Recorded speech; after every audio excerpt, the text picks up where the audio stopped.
আজকে ছেলেকে স্কুল থেকে নিয়ে চলে আসলাম আমাদের নতুন বাড়িতে। আজকে হচ্ছে আমার বড় আপু আর আমার মা আসবে আমাদের বাড়িটা দেখার জন্য। তার উপর হচ্ছে আপনাদের ভাইয়ার জন্য রান্না করেও নিয়ে আসলাম এমন দুপুরবেলা। এটা হচ্ছে আমার ডাইনিং এর মেন গেট, এখানে কেচি গেট হবে। আর এটা হচ্ছে একটি ওয়াশরুম, আর ওয়াশরুমের সাথেই হচ্ছে একটি বেডরুম, আর এর পাশে হচ্ছে কিচেন, আর কিচেনের পাশেই ছিল আরেকটি বেডরুম, আর এইটার পাশেই ছিল আরো একটি বেডরুম। এভাবে হচ্ছে এক এক করে 3টি বেডরুম দেখিয়ে দিলাম। আমি হচ্ছে মূলত আমার ডাইনিং এ দাঁড়িয়ে ভিডিওটা নিচ্ছিলাম, আর ডাইনিং রুমে দাঁড়িয়েই হচ্ছে আমি 3টা বেডরুম আর হচ্ছে কিচেন ওয়াশরুম সবকিছুই দেখিয়ে দিলাম। আর এইদিকে হচ্ছে আমার ডাইনিং এর মেন কেচি গেটটা যেটা হবে সেটাও হচ্ছে আমি দেখিয়ে দিলাম। তারপরও যদি কেউ বুঝতে না পারেন আর কিছু করার নেই, আমি হচ্ছে বাহিরে দাঁড়িয়েও দেখাচ্ছিলাম। এখানে হবে কেচি গেট, আমাদের মেন ডাইনিং এর গেটটা হবে।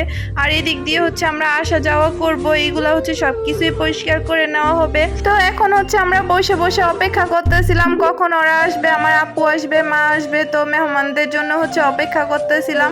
আর ওরা আসার পর কি কি করলাম সেগুলো দেখতে পারবেন নেক্সট ভিডিওতে। ছেলে যেহেতু স্কুল থেকে আসছিল, এখানে এসে হচ্ছে পাইপের পানি দিয়ে গোসল করে নিল।